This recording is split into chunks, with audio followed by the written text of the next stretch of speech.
ድሮም አትመጥነኝም። ዝም ብዬ ነው ጊዜን ማጠፋው። ዛሬ ምን እንደሆንኩ አላውቅም። በጣም ብርድ እያለኝ ነው።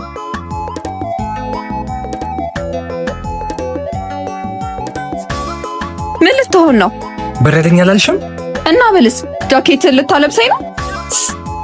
ደፋር ያደለው ፍቅረኛውን በመኪና ያንሸራሽራል። አንተ ነጋችንን ለማሳመር ጠንክሬ እየሰራው እንደሆነ ታውቂያለሽ። ለምን የሰው መመልከትሽ እንደራሳችን አንኖርም? ድሮም አትመጥነኝም። ዝም ብዬ ነው ጊዜን ማጠፋው። ስንት ሀብታም እንደሚፈልገኝ ብታውቅ ለጨረታ እንኳን አትቀርብም ነበር። ጨረታውን ያሸነፈ አንቺን ለማግኘት ነው? እና እንግዲያውስ ከጨረታው በገዛ ፈቃድ ይወጥቻለሁ። ቢገባሽ የናቅሹ ማንነቴ ነበር። እንደ ንግስት ሊያኖርሽ ተዘጋጅቶ ነበር። እንደዛ እኮ ለማለት ፈልጌ አልነበረም። ልብሽ ከሄደ ቆይቷል። ሂጂ፣ እግርሽ የሚከተል።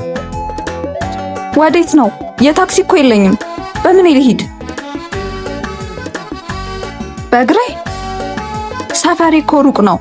ሳይመሽ እንደምትደርሺ ተስፋ አለኝ። ብትሄጂም ግድ የለም ብቻ